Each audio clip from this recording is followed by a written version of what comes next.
Syra Calizo from Marketing Management 4A, and today I'm going to show you kung ano yung mga places na pinuntahan namin at binisita namin sa Subic Bay Freeport Zone. Let's go!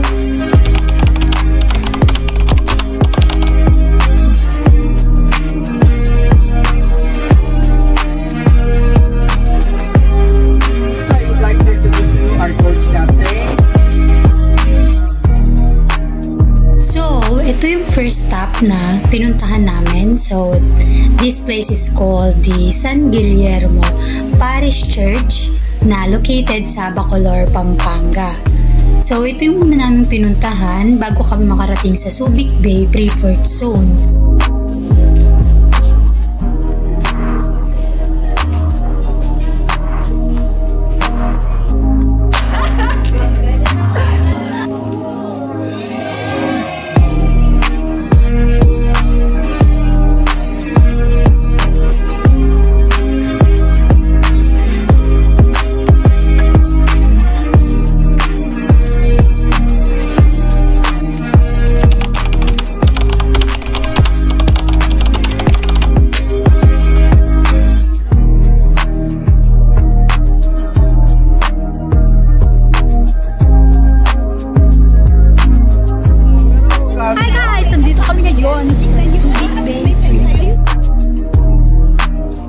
So, yung next na pinuntahan naman namin is yung company na gumagawa ng mga different types of boxes. So, this company named 10K Prime International Corporation.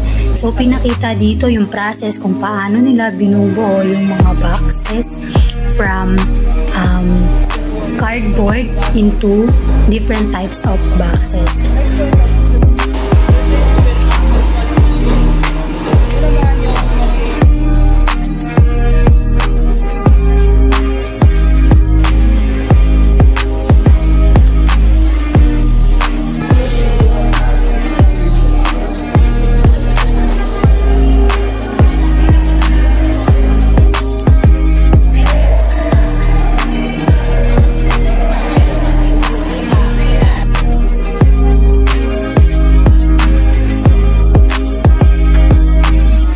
That's it for this vlog, guys. Thank you so much for watching. Bye!